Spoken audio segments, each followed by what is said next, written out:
Actually first of all வந்து அங்க மலேசியால என்ன ஆச்சுன்னா, நான் வந்து அவார்ட்லாம் வின் பண்ணி அந்த மாரி ஒரு சிச்சுவேஷன் ஆயி, ஸோ கொஞ்ச நாள் வந்து கொஞ்சம் ப்ராஜெக்ட்ஸே இல்லாம வந்து அந்த மாரி நான் இருந்தேன். ஸோ ரொம்ப வெக்ஸா தான் இருந்தேன். என்னடா நம்ப இவ்ளோ நாள் வந்து இவ்ளோ எஃபோர்ட் போட்டு வந்து நம்ம பண்ணியிருக்கோமே! அ அப்புறம் அவார்ட்லாம் கிடைச்சு மோஸ்ட் ப்ராமிசிங் ஆக்ட்ரஸ் இந்த மாரி அவார்ட்லாம் அங்க கிடைச்சு, அதுக்கப்புறம் வந்து எனக்கு ப்ராமினன்ட்டான ஒரு ரோலோ, ஒரு ஒரு கேரக்டர், ஒரு ப்ராஜெக்ட்டும் எனக்கு அமையல. அண்ட் எங்க அப்பா கிட்ட சொன்ன ஒரே விஷயம் என்னன்னா, "அப்பா ட்ரஸ்ட் மீ நான் கண்டிப்பா இந்த வருஷம் நான் வந்து இந்தியாவுக்கு போவேன்னு." மை ஃபாதர் வாஸ் லைக், "நீ கண்டிப்பா போவடா.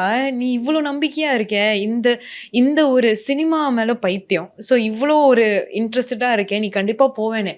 அதே மாதிரி எனக்கு கால் வந்தோனே, ஐ வாஸ் ரொம்ப எனக்கு ஒரு ஒரு பிளாங்க் ஆச்சு. லைக் இதெல்லாம் உண்மைதானா? உண்மையா தான் நடக்குதா? நான் உண்மையா சென்னைக்கு போறேனா? அப்படின்ற ஒரு ஒரு ஒரு இணை புரியாத ஒரு சந்தோஷம் தான் எனக்கு.